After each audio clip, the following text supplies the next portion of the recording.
Ring the alarm, ring the alarm, ring the alarm. This is MNV Uncut with Empress Ishay. It seems Sean Diddy Oil Combs is going to the big house for 4 years plus 5 years of supervised probation and a $500,000 fine.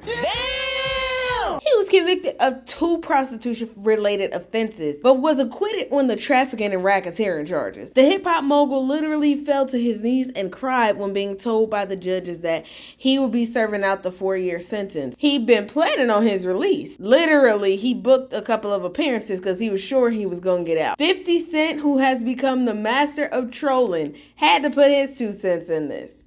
His attorney started going at the judge for handing out the sentence, feeling like he was going to let him off on some shit. He should have just thrown it all out. Waxed his record clean like Mr. Miyagi. He said he can vouch for the fact that Diddy was a changed man based on the time he spent working with him on this case. This went along with Diddy's teary testimony to the court before he received his verdict, of course.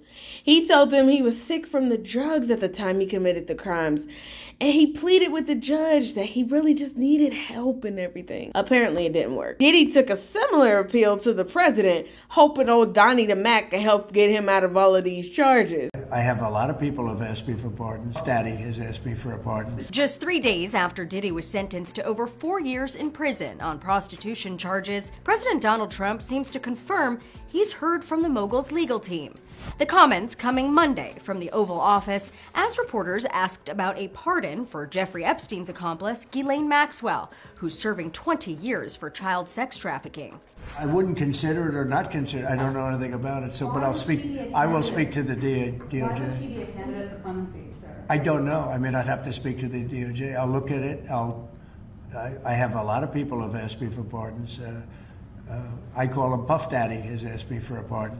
I love Diddy. He's a good friend of mine. He's a good guy. I think he's a good guy. I'm going to stick up for him. Trump and Diddy's ties go all the way back to the late 90s. But the friendship seems to have soured when Trump announced he was running for president in 2015. We will make America great again. White men like Trump need to be banished. That way of thinking is real dangerous. Is a pardon likely? He used to really like me a lot, but At this point, he won't be free until 2028, just ahead of his 59th birthday. Looks like Diddy's gonna have to pay after all, at least to some extent.